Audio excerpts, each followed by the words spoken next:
Did we see a world record break in deadlift? Stay tuned and we'll find out.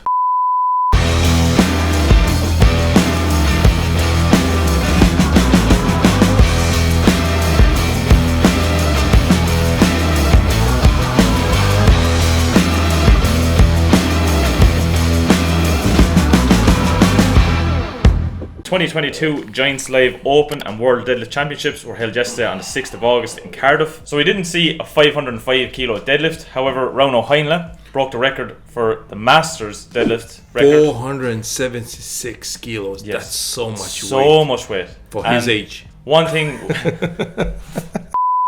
Rauno as well, when I was looking at it, is that how quickly he broke the floor with the 425, but 476 kilos and incredible weight. That's insane weight, especially after his quad injury. Yeah. And he was able to bounce back and pull that off. What's going on with his grip? I have no idea. I was looking at that myself. Yeah, he couldn't get up with like 150 kilos farmers, and that's a high pickup. Yeah. You know, so like he's a phenomenal deadlifter. Yeah. But the grip, whatever it's going on there, it's kind of. But you see yourself with the figure eights. Like there's no need for grip with the figure eights. You're literally you're using your arms to lift the weight. Heinle probably has the worst grip in professional strongman, and he's able to pull 476 kilos with straps, no problem. Yes. So grip is like you don't need grip for a great deadlift. You know. So yeah, even though we didn't see a 505 kilo deadlift, we seen 4 people break 1,000 pounds, so 453.5 kilos. Again, serious weight, even though it's not 476 like Rauno, but unbelievable nonetheless. Then we had Ivor Makarov actually went for the record. He went for the record. He got up to his knees. It was a quick lift. Yeah, it was a quick lift. It was a quick lift. I thought maybe, and then. But he always struggled with the lockout, you know. Yeah. So if he couldn't lock it out, so. Just up to the knees, I expect him to get that, but like to lock out, that's where like the whole weight comes into. Yeah, so the overall winner of the deadlift championship then was Rauno Heinle. So that's that part of the competition out of the way, and then we are on to the actual strongman side of the competition, which started off with a farmer's walk and loading medley. So there was 3 implements had to be loaded. Yeah, so sack, barrel, and tire, and then 150 kilos farmers as well. The biggest surprise of the competition was Nakonieczny. Yeah, because he was really fast and he came to this competition.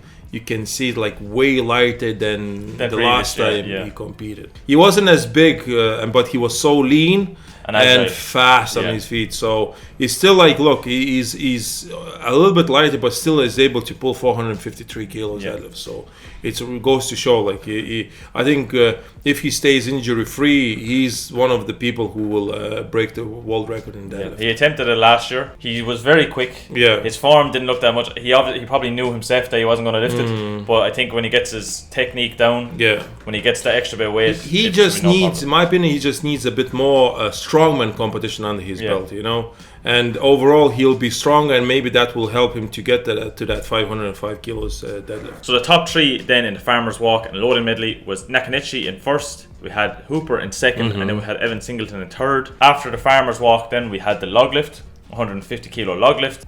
Didn't really go to what I thought was going to happen. No, like Mitch Hooper, like he won that event with 8 reps, but they weren't the best reps, I have to say. They were forced reps. Yes, they were forced reps, and at the top, like, there wasn't that much of a control. And I don't know, referee thought that it was good enough. For the 8 rep. Yes. I would personally, I didn't think it was lockout. Yes, like they were dodgy a little bit, you know, like in my opinion, again, like. This is exactly. This is our opinion. Yeah, that's our opinions. But the referee, he was there, and he knows how to like call it. Yeah, to give good lifts or bad lifts. But in my opinion, in my opinion, I thought that Mitch held the log. He held it a long time, but he still didn't lock it up. Yeah. So they still got 8 reps, which is fine. And again, Nakonieczny was really good. Yeah, very good as well. Yeah, and there was no issues with him locking out at the top. I think stamina was mainly the thing. Novikov looked great as well. You know who surprised me the most, probably for the worst? Hicks. Yes. He must be dealing with some sort of niggle or something. Something going on. Like he was so uncomfortable. Yes, it seems like log was crooked on his chest, and I don't know what's going on with Graham. Even the bringing it to the shoulders, rolling it up the stomach, you could see him. He was really like leaning, trying to. I noticed as well. They had only one cushion at the bottom, which you had to stand wide. I don't know why it didn't have two of them. Two, like we usually use. So I don't know, because normally Giant Slam competition he had two cushions to land the log on, but like this time there was only one, and it kind of was. It's forcing you to pick it up wider. It's like you had to stand wider, and Graham is not he's not as tall, so it was kind of.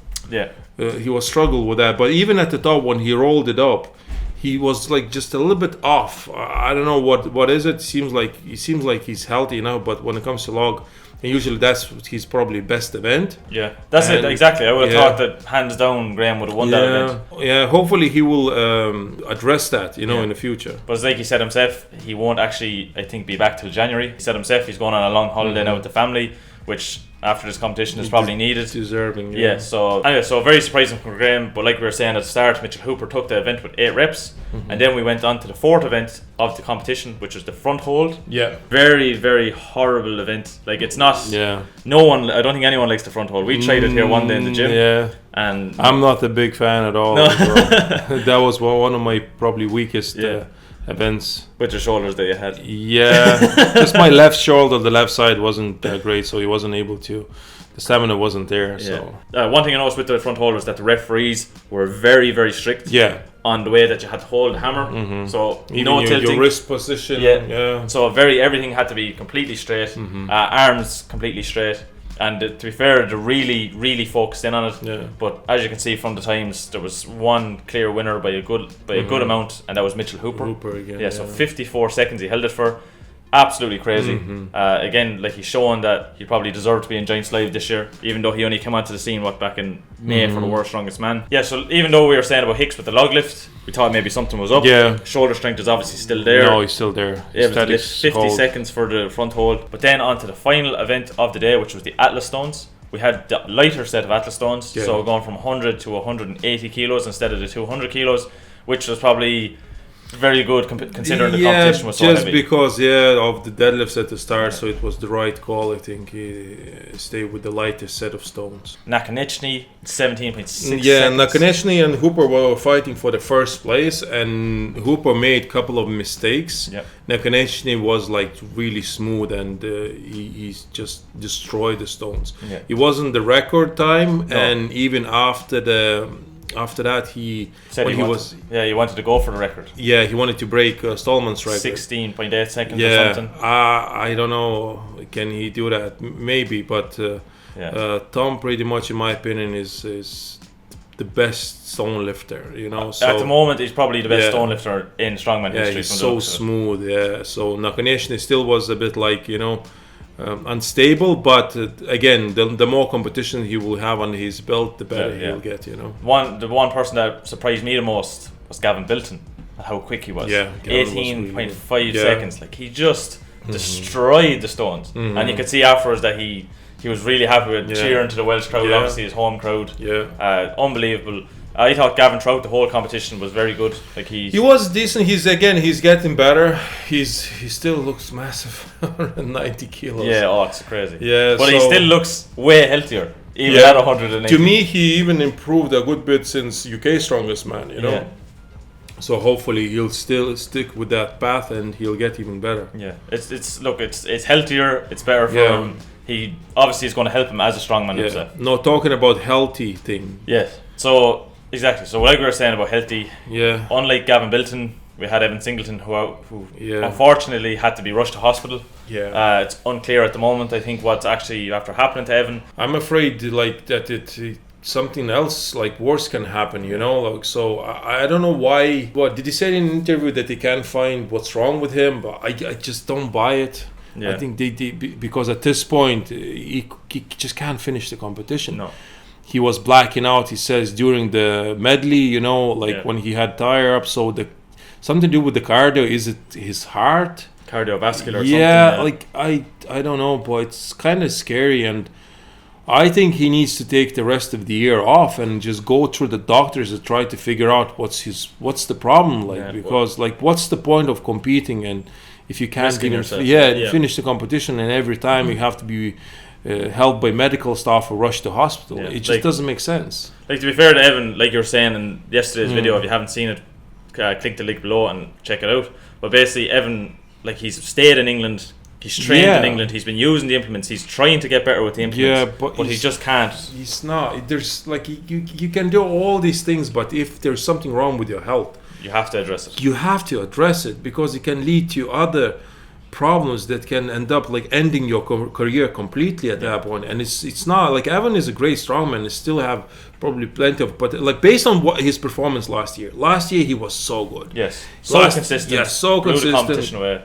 Unbelievable. And his body looked better last year in general. He looked bigger, everything looked more intimidating. Yes, everything. Yes. Now he's this year it seems like he trimmed down a bit. He doesn't look the same guy as the last year. So there's a problem. So there's a reason why he doesn't look as good as last year. So he needs to address it before it gets out of hand and just hurt him for the rest of your life, probably. So again, like you're saying, your career. I know it's strongman. Obviously, it's people love doing strongman and stuff like that. But at the end of the day, you still have to think long term.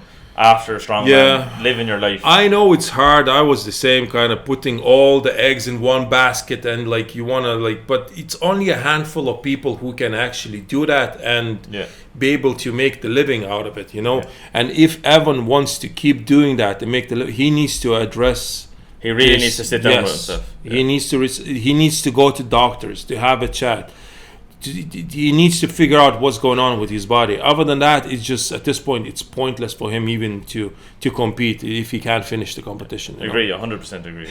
As well as Evan pulling out, we had Pat pulling out, and then we had Ivor Makarov, who after the deadlifts, understandably after 505 kilos, decided that he won't actually compete with the strongman at Seth. Other than that, unbelievable show. We had 2 Ukrainians on the podium, as well as Mitchell Hooper. Yeah, so that's the roundup for this year's 2022 Giant Slave Open. The top 3 guys have now got their place in the World Strongest Man next year, 2023. So from the video yesterday, it was just absolutely crazy, by the way. It blew my mind. Yeah. I know I posted it late, 10 o'clock on a Saturday morning, but however, it still just went through the roof. I don't understand why so many people watched it, if you know what I mean. It's terrible to say, but it's unbelievable how good the subscribers have been, pushing the videos out there. Views, comments. The comments were unbelievable. I think the thumbnail was very good. The thumbnail, the thumbnail was very good. But basically the comments, there's people commenting saying they've never commented before on YouTube videos, and they've commented. That's pretty cool. We love it. Like we said multiple times, we don't judge. We're just here to actually talk to the subscribers. It's the best way to talk to you. So keep commenting, keep liking the videos. It's crazy. It's blew me away. It was good content. That was provided. Now it was provided by that guy Vytautas Lalas, and now he changed the name. Yeah, to see the name now, not the real Vytautas Lalas. Thank you very much for that. But basically, we're going to be back again with another video during the week. If you haven't already, please like the video. If you haven't already, please comment. We love seeing the comments, like we've been saying. If you're new to the channel, subscribe, and if you already subscribed to the channel, please press the bell icon. Keeps you up to date with everything that's Lalas Brothers. But like always, we'll see you in the next video. See you later.